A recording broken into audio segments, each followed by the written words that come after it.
What was it about Monday night's Giants-Cowboys game that made me think about the Jets?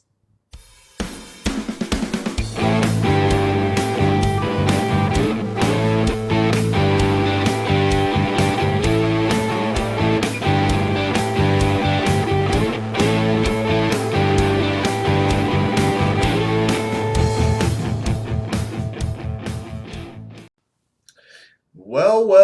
Welcome back to New York Sports WickerMedia. I am K99. Thank you for taking the time to watch this video. So, I was watching Giants-Cowboys last night, and something stood out to me when the Giants were on offense. And it was Daniel Jones running for his life. Not that Daniel Jones, most people think, is a franchise quarterback at all, but in a game where the Giants were really competitive, this is probably the best the Giants have looked in quite some time now. They hung tough with a pretty good Cowboys team that was missing its starting quarterback, granted, and some of their key weapons in Dalton Schultz and Michael Gallup. But they were hanging tough with them, and the Giants would have had a really good chance to win that game if they could have blocked the Cowboys. Evan Neal got absolutely abused at right tackle. Their prized first-round draft pick, one of their first-round draft picks, as a matter of fact. It seems like the only credible offensive lineman the Giants really have who really held up his end of the bargain was their left tackle, Andrew Thomas. In fact, I wish the Jets could put Andrew Thomas in at left tackle, and I would have a lot of confidence in this offensive line. But the Cowboys put last night 12 pressures on Daniel Jones, sacked him 5 times in this game. And it got me to thinking, Zach Wilson is supposed to be coming back this week against the Pittsburgh Steelers. Now, I'm very excited about Zach Wilson coming back, but I got to tell you, if I have to watch frickin' Connor McDermott at left tackle, because I don't expect George Fant to play this week. From what I hear as of right now, the injury is going to cost him a little bit of time, but you never know.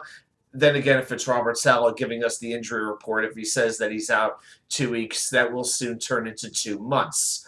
And I know the Jets signed Mike Remmers, the veteran tackle formerly of the Chiefs and the Vikings. That's great. He's not expected to be on the active roster this week. The Jets have to come up with a way to get through this Pittsburgh game and give Zach Wilson a fair shot, to actually play quarterback. The Giants last night, their best play was Daniel Jones running. The pocket would collapse around Daniel Jones and he'd take off running down the field. I could see the same thing happening to Zach Wilson because think about what Pittsburgh has on their defense. Even without TJ Watt, who's a dominant pass rusher, I think the best pass rusher in the game.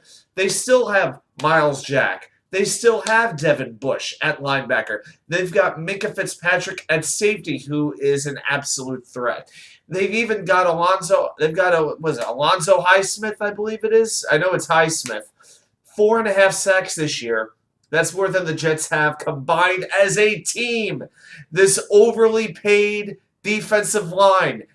Pittsburgh has one player who has more sacks than the entire Jets defense. That is damning. And I can't bear to watch an entire game of Zach Wilson running for his life.